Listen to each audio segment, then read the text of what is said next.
శ్రీ గురుభ్యో నమ. శ్రీ సమర్థ సద్గురు దర్బారు సాయినాథాయ నమ. దైవం మానుష రూపేణ. అధ్యాయం 14. స్వామి ప్రసంగములు. ఒకానొక సమయంలో కొంతకాలం దర్బార్ సాయి మందిరంలో ఉదయం ఆరతి ఇచ్చినాక స్వామి ఒక 2 నిమిషములు మాట్లాడేవారు. అట్లాగే ఏమైనా పర్వదినాలు అనగా నూతన సంవత్సరం, గురు పౌర్ణమి మొదలుగునవి వచ్చినప్పుడు కొద్దిసేపు చెప్పేవారు. ఏది చెప్పినా కూడా 5 నిమిషాలకు మించి మాట్లాడింది చాలా అరుదు. స్వామి ఎప్పుడు మాట్లాడినా ఎక్కువ భాగం ఆయన సాధనా కాలమైన 1953 నుంచి 58 మధ్య జరిగిన సంఘటనలను నెమరు వేసుకునేవారు. స్వామి చేసిన కొన్ని ప్రసంగములను ఆయన అనుమతి తీసుకుని రికార్డు చేసిన వాటిలో కొన్ని యథాతథంగా అనువదించి ఈ అధ్యాయంలో పొందుపరచడం జరిగింది. దర్గాలు దత్తాత్రేయ పీఠమా? దర్గా అంటే ఒక బ్రహ్మవేత్త అయిన మహమ్మదీయ సాధు లేదా సంతు పురుషుని సమాధి. సూఫీ సంప్రదాయంలో ఒక సాధకుడు పరమాత్మలో లీనమైనవాడు పొందే సంయోగంలోని అనుభూతికి ఈ సృష్టిలో సమమైన అనుభవం లేదా అనుభూతి లేదా ఆనందం మరొకటి లేదు. ఇది మా గురువుగారు అవికల్ప సమాధిలో రూపం విడిచిపోయారే అని దుఃఖపడే సందర్భం కాదు.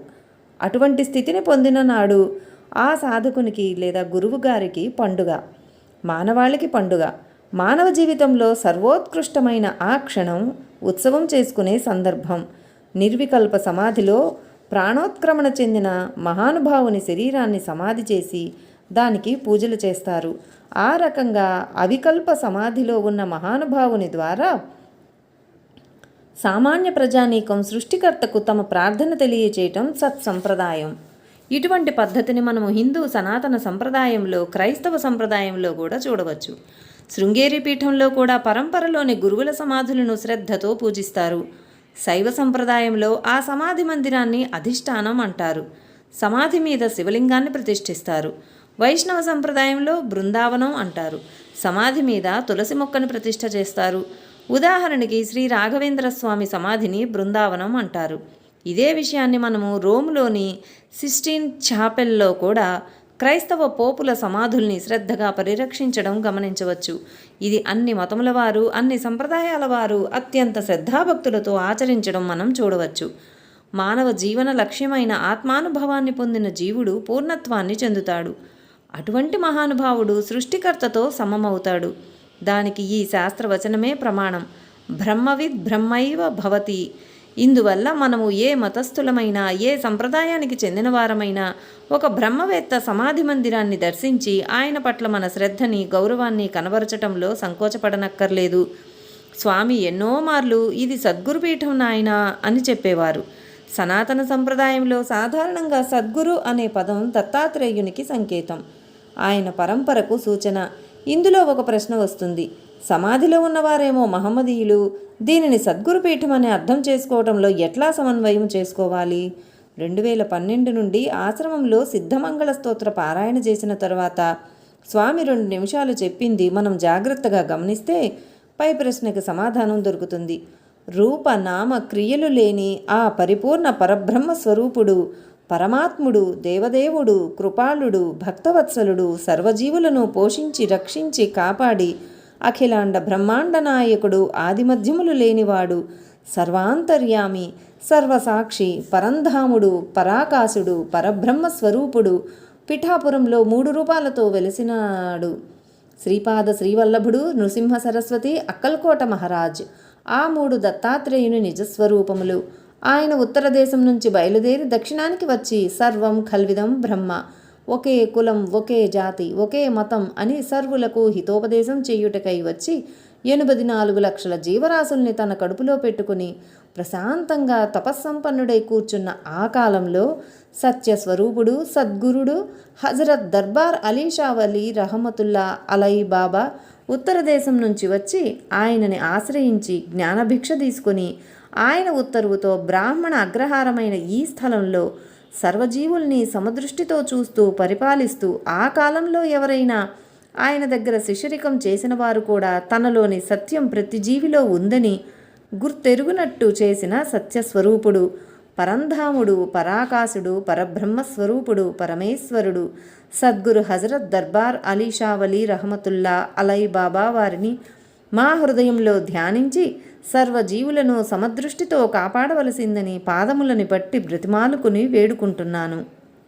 గమనిక: ఆశ్రమంలో ప్రతిరోజు మధ్యాహ్నం 1:30కి సాయి చాలీసా, మరికొన్ని దేవతా స్తోత్రాలు పారాయణ చేసినాక 1:40 నుండి సిద్ధమంగళ స్తోత్ర పారాయణ చేస్తారు. ఒక వృత్తంలో 9 సార్లుగా. ఇటువంటి వృత్తాలు 4 పారాయణ చేసి చివరికి 2 సార్లు అదనంగా పఠిస్తారు. ఈ రకంగా 38 సార్లు పారాయణ చేసినాక స్వామి నెమ్మదిగా లేచి కూర్చుని పై వ్రాసిన విషయాన్ని చెబుతారు. ఒక గురు పౌర్ణమి సందర్భంగా స్వామి చెప్పిన వాక్యములు యథాతథంగా క్రింద పొందుపరచడమైనది. కాబట్టి మన ఓంకార రూపంతో పుట్టిన ఈ శరీరంలో గురువును ప్రతిష్ఠించుకుంటే ఆ పరబ్రహ్మస్వరూపమైన పరమాత్ముడు ఏదో ఒక మానవ రూపాన్ని మనం ఎన్నుకోవాల్సిన ధర్మం ఉంది.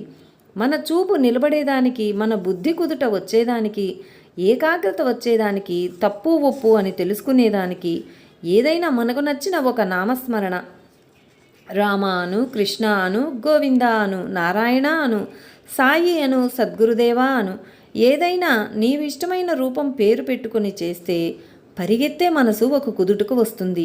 కుదుటకు వచ్చినప్పుడు తప్పు ఒప్పు అని తెలుసుకునేదానికి మన లోపలే నిర్ణయకర్త అవుతాడు. అతడు ఎట్లాంటి వాడంటే పూర్ణ చంద్రుడై పూజించు వారలకు ప్రత్యక్షమౌ శ్రీ సద్గురుమూర్తి. ఎవరికి ప్రత్యక్షమవుతాడు? పూర్ణ చంద్రుడై పూజించు వారలకు. నా లోపలే ఉన్నదని నేను గట్టిగా నమ్మి పూజ చేస్తే ఆయన నాకు కావలసినవన్నీ ఇస్తాడు, కృతకృత్యుని చేస్తాడు, ధన్యుణ్ణి చేస్తాడు. సర్వుల్లో ఉన్న సజీవ తత్వాన్ని మన లోపల ఉందని తెలుసుకునేదానికి జ్ఞానాన్ని కూడా ఇస్తాడు ఆ సద్గురువు. పూర్ణ చంద్రుడై పూజించు వారలకు ప్రత్యక్షమౌ శ్రీ సద్గురుమూర్తి. దీని మూలంబే సదాశివరామ నామమే. రాముడు లేడు, శివుడు లేడు, సదా శివరామ నామమే. శివ అంటే మంగళకరమైన ప్రాణం. ప్రతి జీవిలో ఉన్న ప్రాణం నేనే అని సాయి ఎట్లా నిరూపించాడో అదే సత్యమైనది. ప్రతి జీవిలో ఉన్న ప్రాణమే నేను అని నిర్ణయించిన ఈ సద్గురువు అదే సదా శివరామ నామము.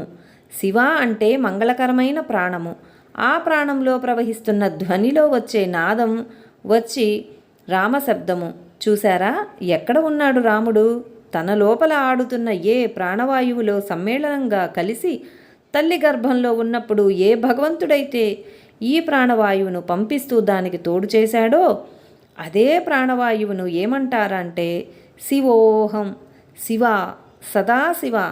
ప్రపంచమంతా ఏలుతున్న ఆ సదాశివుడే నీవు, నేను, మనము అసంతృప్తితో వెలుగుతున్నాము. నేను జీవుణ్ణి, కేవలం నీచుణ్ణి, నా చేత ఏదీ కాదు అని అంటున్నారు. కాదు, అన్ని పనులు మన చేత అయ్యేటట్టు అతను ఇచ్చాడు. మనము నడవలేకపోతున్నాం. ఆయన మన లోపల అంతర్వాణిగా ఉండి ప్రేరేపణ చేసింది విని చెయ్యలేకపోతున్నాం. తప్పని తెలీదా? ఇప్పుడు ఇక్కడ ఒక ఉంగరం వేశారు, దొరికింది నాకు. దొరికితే భగవంతుడు నాకు ఇచ్చాడని తృప్తిగా వేలుగు పెట్టుకుంటున్నామే కానీ ఇది ఎవరిది అని అడగటం లేదు. ఎదుటివాడిని మోసం చేస్తున్నాను, నేను 1,00,000 రూపాయలు సంపాదించాను, దానికి నాకు ఎంతో లాభం వచ్చింది అంటున్నావు. వాడు నీవు, రూపం వేరు కానీ వస్తువు ఒక్కటే అని గ్రహించలేకపోతివి కదా. ఇటువంటి మహనీయుల దగ్గరకు వచ్చి కూడా, సద్గురువు సన్నిధికి వచ్చి కూడా చెయ్యలేకపోతున్నాము. నేను ఒక వ్యాపారం పెట్టాను, నేను కరెక్ట్గా తూకం ఇస్తున్నాను, నాకు ₹1 ఆదాయం వస్తుంది, వాడు తక్కువ ఇస్తున్నాడు, వాడికి 10 రూపాయలు వచ్చాయి. కొంతకాలం సత్యం చావదు, నిజం నిలకడ మీద తెలుస్తుంది. ఆ సత్యస్వరూపుడైన ఆ సద్గురువుని మనస్సులో ప్రతిష్ఠించుకొని మనం నిత్యము ధ్యానం చేస్తూ వస్తే ఏమవుతుంది? ఆయనను పూర్ణ చంద్రుడై పూజించు వారలకు ప్రత్యక్షమవు శ్రీ సద్గురుమూర్తి. దీని మూలంబే సదా శివరామనామమే. అది ఏం చూపిస్తుంది తెలుసునా? రమ్యమైన రహదారి. ఆ త్రోవలో ఎవరూ పోలేరు. అది చాలా కఠినమైనది, చాలా సులభమైనది, చాలా సంతోషమైన మార్గం. రమ్యమైన రహదారి ఎక్కడ చూపిస్తుంది? తనలోనే తాను తన్మయత్వం ఎరిగి తర్కించి చూచిన తేట తెల్లమౌ తేజమొప్ప. ఈ 3 లైన్లు వచ్చినాయండి 57లో. ఈయన్ను 50 నుంచి చేస్తే 57లో మాకు గురువు రూపంతో వచ్చిన తర్వాత ఈ 3 లైనులు వచ్చినాయి. రాలే ఇంకో 4వది. తిరిగి తిరిగి తిరిగి తిరిగి అలసి సొలసి ఆయన దాపు చేరితే ఆయన కూడా ఒక 6 నెలలు అయిన తర్వాత విజయదశమి ముందుట్లో అక్కడ చెరువంతా నీళ్లు నిండింది. అక్కడ ఒక రాయి ఉంది. ఆ రాయి మీద కూర్చుని ఉత్తర దిక్కులో కూర్చుంటే అప్పుడు వచ్చింది పండు లోపల పండి పండు వెలుపలా పండి పండినప్పుడే ప్రకాశించు శ్రీ సద్గురుమూర్తి వర్య. పండు లోపల పండి ఈడ పండాలంట అనగా తన లోపల చూపిస్తూ, పండు వెలుపలా పండి పండినప్పుడే పంట పండితేనే కదా కోస్తావు, ప్రకాశించు శ్రీ సద్గురుమూర్తి వర్య. ఇప్పుడు పరిగెత్తారు. ఇక్కడ ఎవడో నీ మాదిరిగా ఉన్న ఎవరో ఒక రూపాన్ని చూస్తూ ఆ సత్యమైన ఆ సాయినాథుడు ఇక్కడ ప్రతిష్ఠింపబడినాడని అందరం వచ్చి ఆ సాయినాథుని పూజిస్తున్నాము. ఆ సత్యస్వరూపుడు, నిత్య కళ్యాణ స్వరూపుడు సద్గురుమూర్తి మన హృదయంలో ఉన్నాడని మనకు తెలియజేస్తూ వస్తాడు. తప్పు ఒప్పు అని చేసేదానికి మనకు మనసునిచ్చాడు. దేవతలకు మనసు లేదు, రాక్షసులకు మనసు లేదు, ఒక్క మానవులకు మనసు ఉంది. విచక్షణ జ్ఞానాన్ని ఇచ్చాడు. 2 చేతులు పెట్టాడు, శమ దమాది గుణాలు పెట్టాడు, కామక్రోధాదులు పెట్టాడు. చెప్తాడు కృష్ణయ్య, ధర్మక్షేత్రే కురుక్షేత్రే అని. ఆ కురుక్షేత్రం ఎక్కడ ఉంటుందో చూడలేదు మనం. మహాత్ములు అనుభవించి రాసిన గ్రంథాలు ఆధారంగా చేసుకున్నాం కానీ మనకి ఏమీ తెలియదు. కానీ నా లోపల అనుభవాన్ని బట్టి చెప్తాను. ఎట్లా అంటే, కురుక్షేత్రం అంటే ధర్మానికి నిలయమైన ఈ హృదయం. ఈ క్షేత్రంలో కామక్రోధాదులు ఒక తట్టు, శమ దమాదులు ఒక తట్టు రోజు యుద్ధం చేస్తుంటాయి. నేను ఏ పక్షంలో ఉంటే ఆ పక్షానికి విజయం. గుడ్డివాడైన అంటే కళ్ళు లేనివాడైన ధృతరాష్ట్రుడు ఏం చెప్పాడు? తన బిడ్డలైన అజ్ఞానులై అహంకారంతో ఉన్న ఆ దుర్యోధనాదులని కూడా ఏం చెప్పాడు? తండ్రే ధర్మక్షేత్రే కురుక్షేత్రే, ధర్మానికి నిలయమైన ఆ క్షేత్రంలో అక్కడ అధర్మమైన నా కొడుకులు యుద్ధం చేస్తున్నారు. ఆయన ముందే చూపించాడు. మన ధర్మక్షేత్రంలో అవన్నీ ఉన్నాయి. మనది క్షేత్రము. ఈ హృదయంలో నిత్యము యుద్ధం జరుగుతున్నది. ఆ యుద్ధం ఎక్కడ ఉందో మాకు తెలియదు, కానీ మా గురువు గారు చూపించింది ఇక్కడ జరుగుతున్న ఈ హృదయంలో మాత్రం ఈ శమ దమాది గుణాలకు ఆటపట్లయితే గెలుస్తాడు. లేదా కామము, క్రోధము, లోభము, మోహము, మదము, మాత్సర్యము, రావణాసురుడంటాడే దంభము, దర్పము, ఈర్ష్య, జుగుప్స, ఈ 10 గుణాలు నిన్ను ముంచి తేలుస్తాయిరా. బంధువుల వంటివే. ఈ బంధువులంతా ఎంతవరకు ఉంటారంటే అంతవరకు ఉంటారు. అయితే ఎట్లా అన్నాడు. ధర్మరాజు చెప్పాడు, సత్యం మాతా పిత, జ్ఞాన ధర్మో భ్రాత, దయా సఖా శాంతి పత్ని క్షమా పుత్రో షడయతే మమ బాంధవా. శాంతం అనే గుణం ఉంటే భార్య కన్నా ఎక్కువగా చూస్తారు. ఓర్పు ఉంటే కొడుకు కన్నా ఎక్కువగా చూస్తారు. సత్యం నీ కంటి చూపులో ఉంది. సత్యం మాత, తల్లి. పిత జ్ఞాన, మన లోపల ఉండే జ్ఞానం. దయ సఖ, స్నేహితుడుగా ఉంటాడు. చూసావా, ఈ 6 గుణాలు మనము సంపాదించుకుంటే, ఆ 10 గుణాలు వదిలి ఈ 6 గుణాలు సంపాదించుకుంటే ఆటపట్లై యుద్ధంలో గెలుస్తాము. యుద్ధంలో గెలుస్తామా రాజ్యం ఏలుతాము, యుద్ధంలో చస్తామా స్వర్గం వస్తుంది. ఒక చీమ చూడండి, పిపీలికం, పానకం తాగేదానికి దాని చుట్టూరా తిరుగుతుంది. చస్తానని భయపడుతోందా? కానీ మనకేమో భయం. జీవుడు కదా, వాడు చంపుతాడేమో, వీడొచ్చి నా ఇల్లు ఆక్రమిస్తాడేమో, ఆ పక్కన ఉన్నవాడు పూజిస్తాడో లేదో, వాడు కుట్ర పన్నుతున్నారు అని వీడు సంశయాత్మకుడై కేవలం పరిపరి విధాలుగా మనసును పోగొట్టుకుని ఆది వ్యాధుల పీడితుడై ఏకాగ్రత చేసుకుని మన హృదయంలో ఉన్న ఆ సత్యస్వరూపుణ్ణి చూస్తున్నాం. ఈ చుట్టూ కానీ ఈ శరీరంలో ఉండి నడిపేవాణ్ణి మాత్రం చూడలేకున్నాం. అంతా చూస్తున్నాం కానీ లోపల నడిపే ఆయన్ను చూడలేకుండా ఉన్నాడు. అందుకే ఈయన్ను ఆశ్రయించాడు. ఈయన్ను ఆశ్రయించే ముందట్లో చిన్నప్పుడు చేస్తే ఈయన కొన్ని విషయాలు చెప్పి మరుగైనాడు. మా తల్లి విషయంలో 53లో మరుగైనాడు. తర్వాత ఏ తల్లి కోసమైతే తపనపడి చేశావో అటువంటి తల్లులు, అటువంటి తండ్రులు ఈ ప్రపంచంలో ఎంతోమంది ఉన్నారు. వారి కష్టసుఖాలను దూరం చేసేదానికి కావలసింది ఇస్తాను. ఎప్పుడు నీకు ఏది కావాలన్నా అది తినిపిస్తాను, పాలిస్తానో నీళ్ళిస్తానో, నువ్వు దాంతో తృప్తిగా ఉండి నా యందు ఏకాగ్రం చేస్తే ఎవరేది కావాలన్నా నెరవేరుతుంది. అసాధ్యమైన కోరికలు కాదు, సాధ్యమైన కోరికలు. అవి ఆ సద్గురువు కరుణ ప్రేమతో వరం ఇచ్చినందువలన ఇక్కడికి వచ్చాము. దీర్ఘవ్యాధులు ఉన్నప్పటికీ కూడా ఎదురుగా వస్తే కూడా ఒక రెప్పపాటులో మరుగైతా ఉండింది. ఆయమ్మకు తెలుసు. ఆయమ్మ ఎదురుగా వస్తే, నాయనా ఆయన ఎదురుగా పోవద్దు నాయనా, కాస్త ఓర్పుగా ఉండండి, మీ మనసు ఏకాగ్రత చేసినాక పోదురు. అంటే మీరు పోయినప్పుడు ఆయనకి ఇచ్చిన వరంతో మీ వ్యాధిని గుంజుకుంటాడు. కానీ మీరు మనసు ఏకాగ్రత లేకపోతే ఆయన తపన పడతాడు, మళ్ళా మీరు అనుభవిస్తారు. మీరు దృష్టిలోపం లేకుండా ఏకాగ్రంగా మనసు నుంచి మీరు ఆ పరబ్రహ్మను, పరమాత్మను, ఆ సద్గురువును మీకు నచ్చిన రూపంతో, ఫలాని రూపంతో చేయమని మేము నిర్బంధించలేదు. రామాను, కృష్ణాను, గంగమ్మాను, పోలేరమ్మాను ఏదైనా సరే ఒక దీక్ష పట్టుదలతో. ఏది రాలేదు, ఒక గోడ మీద పసుపుతో అట్లా అట్లా అలికి ఒక చుక్క పెట్టు, కుంకుమ బొట్టు అమ్మ అంటారా? నీకొస్తుందో బలం రాదో చూడు. అది రాకపోతే మీరు ఏ శిక్ష విధిస్తే ఈ శరీరానికి అది అనుభవిస్తాను. రేపే ప్రారంభించండి. ఒక గోడ మీద పటం కొనాలంటే డబ్బు కావాలి, దానికి అంత పసుపు రుద్దుతాం కదా. పసుపు ఎట్లా తెస్తామంటే మనం పప్పులో ఉప్పులో వేసుకుంటాం కదా, అది రుద్దుకుంటాము. ఒక కుంకుమ బొట్టు పెట్టుకో, తదేక దృష్టితో ఊరికే అలా చూస్తూ ఉండు, రెప్ప కొట్టకుండా. నీకు నచ్చిన పదం తిప్పు.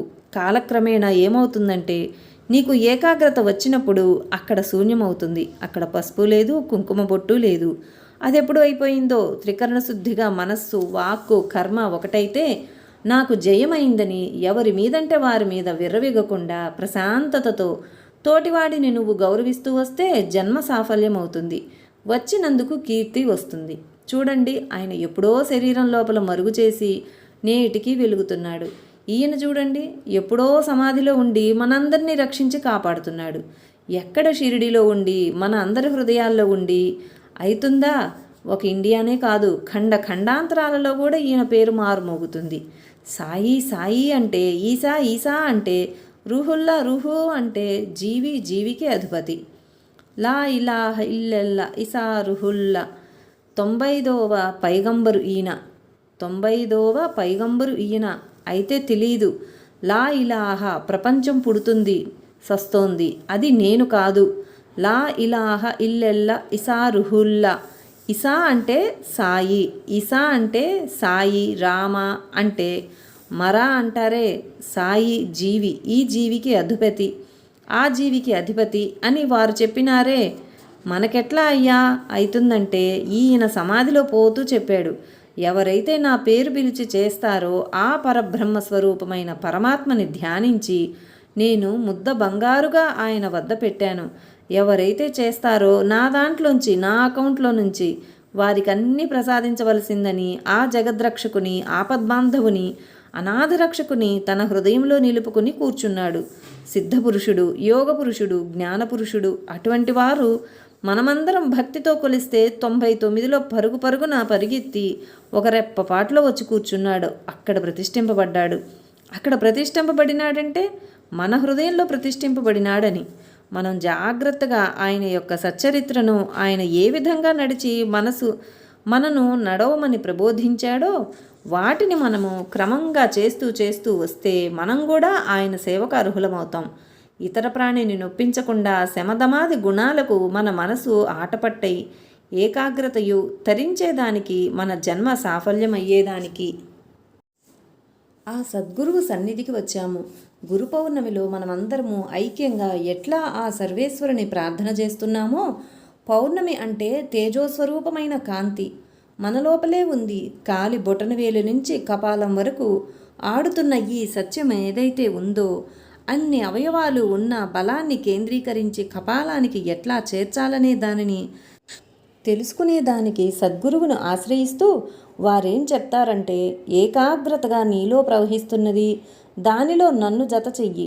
మనసును నీ మనసులో కుదుటగా జత చేసి, అంటే ఏదో ఒక పేరుతో నన్ను పిలిస్తే నేను వస్తాను. అయ్యా, రూపనామ క్రియలు లేని నిన్ను నేనెట్లయ్యా నిన్ను పిలిచేది అని. అరేరే, నీకు అవయవాలన్నీ ఉన్నప్పుడు నేను వేరే రూపంతో వస్తే నీవెట్లా తెలుసుకుంటావు? నేను అవయవాలతో వస్తేనే తెలుసుకుంటావని ఏదో ఒక రూపంతో వచ్చి ఆయన మనల్ని సవరిస్తాడు, మనకు కావలసినవి అందిస్తాడు. చెయ్యవలసిన కర్తవ్యం, డ్యూటీ నేను చేసిన ఫలితం వస్తుంది అని మాత్రం ఆశించవద్దు. మనం ప్రతిఫలం కోరకుండా పనిచేసేది మన వంతు. దాని యొక్క ఫలితం కోరవద్దు. నేను అని అహంకారాన్ని చొప్పించుకోవద్దు. ఈ శరీరంలో ఉన్నప్పుడు ఈ అవయవాలు ఈ విధంగా గంతులు వేస్తున్నాయి. అతడు తొలగిపోయినప్పుడు అవుతుంది. ఏంటయ్యా, గాలే కదా తొలగిపోయింది అని అంటావు చూడు, చల్లని గాలి వస్తూ ఉంది. ఆ గాలి మన ముక్కు రంధ్రాల్లో వేసి అందించవచ్చు కదా ఎవరైనా. ఎవరు చేసేది? ఒకడు ఉన్నాడు కదా, సృష్టికర్త. ఇవన్నీ మనం ఏ పేరుతో అయినా పిలుచుకో, ఏ పేరుతో పిలిస్తే ఆ పేరుతో పలుకుతాడు. మనని చెంతకు చేర్చుకుంటాడు. మన కామ క్రోధాదులను దూరం చేస్తాడు. మనకు ప్రసాదిస్తాడు. నిరంతరము తోడు నీడగా ఉండి నడిపిస్తాడని నా దృఢమైన విశ్వాసం. ఆయన నడిపిస్తున్నాడు. నేను తెచ్చుకుంటాను సొత్తు నీకెందుకని ప్రశ్నించాడు. ఆయన తెచ్చుకుంటాడు, చేయించుకుంటాడు. దర్బారు సాయినాథ మందిరంలో దొంగలు పడి సొత్తులు ఎత్తుకుపోయిన సందర్భాన్ని సూచిస్తూ. నీకేమిటి వ్యామోహం అన్నాడు. నాకేం వ్యామోహం లేదు. ఇప్పుడు మీ దగ్గర ఒక బిడ్డ ఉంటాడు. నగలేస్తావు, గుడ్డలేస్తావు, మంచి ఆహారం పెడతావు. ఆనందంగా ఆ బిడ్డను ఊయల్లో వేసి ఊపితే బాబు నిద్రపోతే ఆనందంగా చూస్తావు కదా. అటువంటి తత్వాన్ని మాకు ఇచ్చాడు చిన్ని బాబుగా వచ్చి. అందుకే ఇప్పుడు ఎప్పుడైనా పెట్టి చూడాలని అపేక్ష ఉంటుంది. ఎందుకు? మానవ జన్మ ఎత్తినందువల్ల, మనసు ఉన్నందువల్ల. ఎంత ఏకాగ్రమైనప్పటికీ కూడా అయ్యో నా బిడ్డకి చొక్కా లేకపోయినే అని అంటాడు కదా. అట్లాగా ఆయన దగ్గర లేనప్పుడు ఒక రకంగా ఉంటుంది. రుద్రాక్షమాల లేనప్పుడు, మెళ్ళో దండం లేనప్పుడు, నీ బంగారంతా తీసుకుపోయి లాకర్లో పెట్టారే, నన్ను నమ్మలే కదా. నువ్వు లాకర్లో పెట్టించుకున్నావు, నిన్ను నమ్మలేక కాదు. ప్రపంచం యొక్క దోపిడీకి భయపడి లోకంలో చూపించే దాని కొరకు ఆ పని చేశారు. కాస్త ఆగు, ఓర్పు పట్టు అంటున్నాడు. ఎక్కడ పారేసిన వస్తువు అక్కడే ఉంటుందిలే, కాస్త ఉండు. కాలం కోసం కాచుకోవాలి కానీ కాలం మన కోసం కాచుకోదు కదా అని ప్రేరేపణ చేసి నిలబెట్టినాడు. ఇటువంటి పుణ్యపురుషుని, జ్ఞానపురుషుని, సిద్ధపురుషుని మనం నిరంతరం తలుస్తున్నాం. ఈరోజు గురు పౌర్ణమిలో గుణము రూపము లేని వస్తువు మన లోపల ఆడుతూ ఉంది. దాని యొక్క లక్షణము, స్వభావము తెలియాలంటే మహాత్ముల చరిత్రలు, వారు నడిచిన బాటలు రమణ మహర్షి చేశాడు. రమణ మహర్షి లీలామృతం ఉంది, సాయి లీలామృతం ఉంది, మహాత్ములు నడిచినటువంటి ఉత్తర రామాయణం ఉంది, భారతము ఉంది, భాగవతము ఉంది. రామాయణంలో రాముడు ఏ విధంగా నడిచినాడో దానిని మనం ఆధారంగా చేసుకుంటే తనను తాను తెలుసుకునేదానికి రామాయణం, తనని తాను తెలుసుకొని సర్వజీవులను నడిపి తృప్తిగా చెయ్యాలంటే భాగవతం చెయ్యాలి. కాబట్టి మనం భాగవతము, రామాయణాలు చేయాలంటే ఈ కాలంలో కాదు, ఏదో ఒక నామస్మరణ, ఏదో ఒక పేరు, ఏదో ఒక రూపం మనం చిత్రించుకొని చేస్తుంటే ఏ పేరుతో పిలిస్తే ఆ పేరుతో వస్తాడు. అబ్బా, దర్గాస్వామి మా ఇంట్లో పిలిస్తే కలలో వచ్చి కానొచ్చాడు. దర్గాస్వామి ఈడగాన వస్తాడు. నువ్వు పిలిస్తే నీ లోపల ఆ సత్యస్వరూపుడు, జగత్తుకు ఆధారమైన ఆయన నీలో ఏదైతే భ్రమ ఉందో ఆ భ్రమతో వచ్చి నీ కోరికను నెరవేర్చినాడు. అయ్యా, దర్గాస్వామి అని నీకెందుకు కలిగించాడు అంటే దాని యందు నీకు ప్రేమ ఉన్నందువల్ల తత్వాన్ని నిరూపించాడు. ఆ పరబ్రహ్మ స్వరూపుడు, ఆ పరమాత్మ, ఆ సద్గురువు, దాన్ని తెలుసుకోవాలి. దాన్ని మనం నిదానంగా గ్రహించి చేస్తాము, జయమవుతుంది. అందుకు కలిసికట్టుగా ఎట్లా చేస్తున్నామో అవయవాలు కలిసికట్టుగా చేసి దాన్ని నెరవేర్చుకుందాము. పై ప్రకరణం నుండి గ్రహించిన పూర్తి పద్యం. పూర్ణ చంద్రుడై పూజించు వారలకు ప్రత్యక్షమౌ శ్రీ సద్గురుమూర్తి. దీని మూలంబే సదా శివరామ నామమే రమ్యమైన రహదారి. తనలోనే తాను తన్మయత్వమిరిగి తర్కించి చూచిన తేట తెల్లమౌ తేజమొప్ప. పండు లోపల పండి, పండు వెలుపలా పండి, పండినప్పుడే ప్రకాశించు సద్గురుమూర్తి వర్య. ఇంకొక సందర్భంలో స్వామివారు ఈ విధంగా చెప్పినారు. ఆ పరబ్రహ్మాన్ని కూడా అవయవాలు తీసుకొని నిర్వికారుడు, నిరంజనుడు, పరంజ్యోతి స్వరూపుడు పరమాత్ముడంటే అతను ఆ రూపంలో ఉన్నప్పుడు మనకు అర్హత ఉండదు. ఒకరోజు ఒక రూపాన్ని నేను చూస్తే ఎప్పుడైనా దాని పేరు గుర్తుపెట్టుకునేదానికి వీలవుతుంది. ఎప్పుడు ఆ రూపాన్నే చూడనప్పుడు, ఆ కరుణే చూడనప్పుడు అది ఎట్లాంటిదని తెలుస్తుంది. కాబట్టి మనం శరీరంలో వచ్చినప్పుడు ఆయన్ను మనకిష్టమైన పేరుతో రూపాన్ని మలుచుకొని మన హృదయంలో పెట్టుకొని మన చూపులో పెట్టుకుంటూ మనం అవయవాల్లో ఆయన గుణగణాలని చేర్చుకుంటే మనం ఒక పని చేయబోతాం. ఇది తప్పు కదా, ఇది ఆ మహనీయుడు చేయుడు కదా అని మనం చేయము. అలాగే క్రమక్రమంగా చేస్తుంటే ఆయన యొక్క లక్షణం వస్తుంది. గురువే భ్రమర కీటకం, పాడు పురుగును తెచ్చుకుంటుంది. భయం చేతనో భక్తి చేతనో దాన్ని చూస్తూ చూస్తూ వస్తే దాని రూపాన్ని పొందుతుంది. మనం కూడా ఆయన గుణగణాలు మననం చేస్తున్నాం, ధ్యానం చేస్తున్నాం, నిరంతరం మన లోపల వాటిని ఉపయోగపెడుతున్నాం. క్రమంగా చేస్తూ చేస్తూ చేస్తూ వస్తే మన రక్తంలో సమ్మేళనం అవుతుంది. మన అవయవాలకు బలం వస్తుంది, తేజస్సు వస్తుంది. అప్పుడు మనకు శమధమాది గుణాలు అలవాటు పడతాయి, జయమవుతుంది. భగవద్గీత భగవద్గీత అంటున్నాం. యుద్ధం జరుగుతూ ఉంది గీతలో అంటే జరిగింది. కృష్ణ భగవానుడు సారథ్యం చేశాడు. పాండవుల తరపున పుస్తకాల్లో చదువుకున్నాం. అది యథార్థమే. కానీ నిరంతరం మన లోపల జరిగే యుద్ధాన్ని కూడా మనం చూడాలి. ఏమి యుద్ధం జరుగుతుందయ్యా అంటే కామక్రోధాదులకు, శమధమాది గుణాలకు ప్రతినిత్యము మన లోపల యుద్ధం జరుగుతుంది. మన మనస్సు దేనియందు లగ్నమవుతుందో అప్పుడు అవుతుంది. అందుకే నరునికి నారాయణుడు చెబుతాడు, ఉభయ సైన్యముల మధ్యన నా రథమును నడుపుము. ఇటు కామక్రోధాదులు పెట్టాడు, శమధమాది గుణాలు కూడా పెట్టాడు. మనకు రెండు, ఉభయ సైన్యముల మధ్య మన రథాన్ని నడిపిస్తున్నాడు. ఆ సర్వేశ్వరుడు, సృష్టికర్త, ఆ పరబ్రహ్మము, ఆ పరమాత్ముడు ఒక మానవ రూపంలో వచ్చిన మోహన రూపుడు. ఏమిచ్చాడు మనిషికి? విచక్షణ జ్ఞానం, మనస్సు. తప్పొప్పు అని తెలుసుకునేదానికి ఆయన మన అంతర్ముఖంగా ఉండి చెప్పి చేయిస్తున్నాడు. ఒక పని చేస్తుంటే తప్పు తప్పు అని గుండె కొట్టుకుంటుంది. ఒక చెడ్డ పని చేస్తున్నప్పుడు చెడ్డది చెడ్డది అని తోస్తుంది. ఎవరైనా ఎవరికన్నా ఒక తప్పు కానీ మోసం కానీ చేస్తుంటే ఆ వ్యక్తిని చూస్తానే గుండె కొట్టుకుంటుంది. ఆయన ఎంత వినయ విధేయతలు ఉన్నాడు కదా, నాది తప్పు కదా, నాది తప్పు కదా. ఆ సర్వేశ్వరుడు మన దగ్గర ఉన్నాడని ఉభయ సైన్యముల మధ్య ఎట్లా అయితే ఆయన నడుపుతున్నాడో, మోహన రూపుడు మనకు కామ క్రోధాదులు పెట్టాడు, మనకు మనస్సు ఇచ్చాడు. దేవతలకు మనస్సు లేదు, రాక్షసులకు లేదు. విచక్షణ జ్ఞానం ఉంది. తప్పు ఒప్పు డెసిషన్ తీసుకునేదానికి దానిపైన పట్టుదలతో చేస్తూ వస్తే అటువంటి సద్గురువు మార్గాన్ని ప్రసాదిస్తాడు. తప్పకుండా జ్ఞానాన్ని ఇస్తాడు. మాకు దృఢమైన నమ్మకం ఉంది. ఆ నమ్మకంతో ఈరోజు ఆ సద్గురుని సన్నిధికి వచ్చాము. మనమందరము ఎప్పుడో ఒక స్థలమున ఉండిన వారమే. క్రిందపడి రౌండ్ కొట్టుకుని ఇప్పుడు మరలా సద్గురుని సన్నిధికి వివిధ రూపాలతో కలుసుకున్నాం సమిష్టితో. జనవరి 30, 2011 శ్రీ దర్గాస్వామి వారు చెప్పిన విశేషాలు. ఆ పరమాత్ముడు ఇక్కడ ఉన్న ఆ సమాధుల్లో ఉన్న వారి దగ్గరకు మమ్మల్ని చేర్చారు. ఆయన పేరేమిటో తెలుసా? హజరత్ దర్బార్ అలీ షా వలీ రహమతుల్లా అంటారు. మేము ఇక్కడికి వచ్చాక శ్రీ సద్గురు అని పేరు పెట్టాము. శ్రీ సద్గురు హజరత్ దర్బార్ అలీ షా వలీ. అలీ అంటే ఆంజనేయులు, షా అంటే చక్రవర్తి, వలీ అంటే ఋషి సాంప్రదాయం. ఆ భగవంతుడు, ఆ పరబ్రహ్మ స్వరూపమైన పరమాత్ముడు, రహమతుల్లా కరుణామయుడైన ఆ దేవుణ్ణి హృదయంలో నింపుకున్నాము.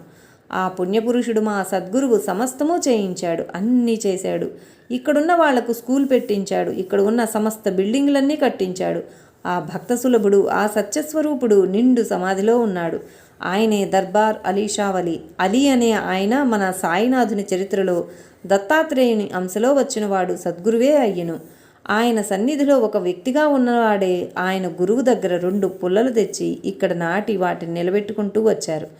జువి చెట్టు ఉంది, నేరేడు చెట్టు లేదు. అప్పుడు అక్కడ సమాధి అయినారు. ఇక్కడ ఉండి నిలబడిన వారు తెలుసా? శివతత్వం నమామీశ్వరం, సద్గురుం సాయినాథం అంటామే, అటువంటిదే. అలీ షా వలీ రహమతుల్లా కరుణామయుడు, ఆంజనేయులు అంటామే. ఆ సద్గురువు గారు ఇదే టైంలో 1957లో పాదం పెట్టాడు. రాత్రిపూట నొసళ్ళు పిసికాడు. తనలోని అంతఃశక్తిని నా లోపల ప్రవహింపజేసి, ప్రపంచంలో ఉన్న వస్తువులు నీ వెంట రావు, ఇవి శాశ్వతం కావు అని బోధ ఇచ్చి ఇక్కడకు పంపించి ఆ సద్గురు సన్నిధిలో నిలిపారు. మీరిక్కడకు వచ్చి భజనలు పూజలు చేస్తున్నారంటే మీ మనోభీష్టాలు కోరికలు నెరవేరుతాయి. పరబ్రహ్మస్వరూపుడైన పరమాత్ముడైన ఆ సద్గురువు దర్బార్, ఆయనే సాయినాథుడు. దర్బార్ సాయి రూపంలో ఇక్కడకు వచ్చి నిలిచాడు. పంచలోహాలతో వస్తానన్నాడు, పంచలోహాలతో వచ్చారు. అందరు పూజలు అందుకుంటున్నాడు. అటువంటి పరబ్రహ్మస్వరూపుడి యొక్క భజన చేసి మనమందరము ఈరోజు భక్తిపూర్వకంగా వారి వారి మనోభీష్టాలను కోరుకున్నవి లభించాలని ఆ పరమాత్మ స్వరూపుడైన షిరిడీ సాయిని నా హృదయంలో ధ్యానించి మీ అందరికీ ఆశీస్సులు ఇయ్యమని కోరుకుంటున్నాము. శ్రీ సమర్థ సద్గురు దర్బార్ సాయినాథ్ మహారాజ్ కీ జై. గురుదేవ దత్తకు జై.